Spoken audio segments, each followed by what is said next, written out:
Malamang ay nakalipad na patungong Australia ang veteranang aktres na si Miss Celia Rodriguez.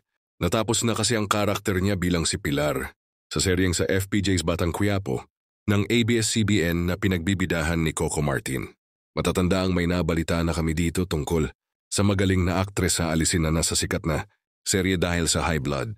Yes, sa tuwing nagagalit o umiinit ang ulo ni Musing Celia ay may nakabantay ng medics sa set dahil tumataas ang kanyang blood pressure. Kaya nag-aalala ang buong production dahil baka may mangyaring hindi maganda.